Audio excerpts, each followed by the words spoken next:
No New Year's Eve fireworks in the year of COVID. Instead, this is the skyline of London, bathed in a familiar electric glow, as it is on any other winter night.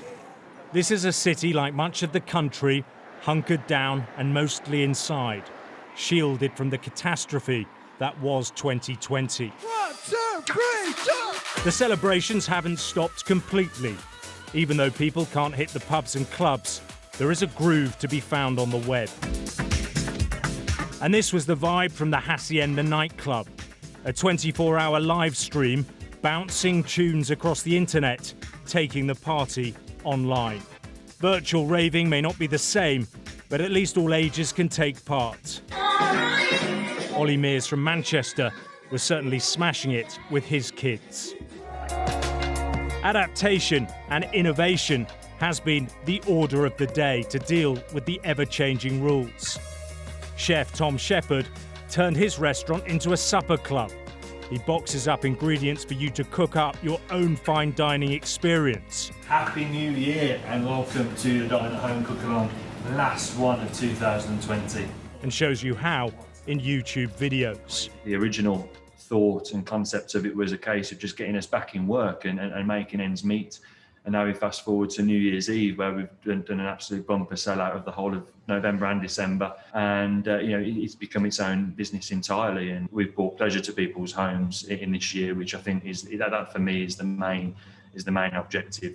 It's also been incredibly frustrating, even for the most entrepreneurial. Oliver Tully was hoping to be screening movies at his drive-in cinema over the festive season, but had to close when his area moved into Tier 4. I feel sorry for customers, but I also feel really sorry for businesses like ours, who are just... The events industry is one of the hardest hit industries, along with the travel industry, through all of this pandemic. The beginning of 2020 now seems like a world away. When the fireworks exploded above the capital, there were few signs that a pandemic was on its way, which would consume our way of life. It has been a brutal year, and from Westminster you can see it in microcosm.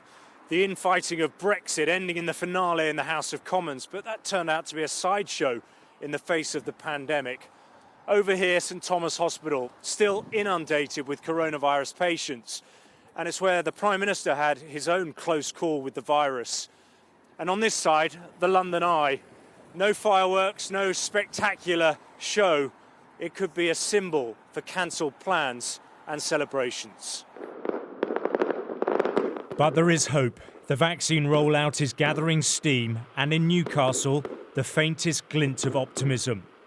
Here, fireworks were let off from secret locations, so people wouldn't be tempted to gather outside. It marks a new beginning and the end of what has been a terrible year. Alex Rossi, Sky News.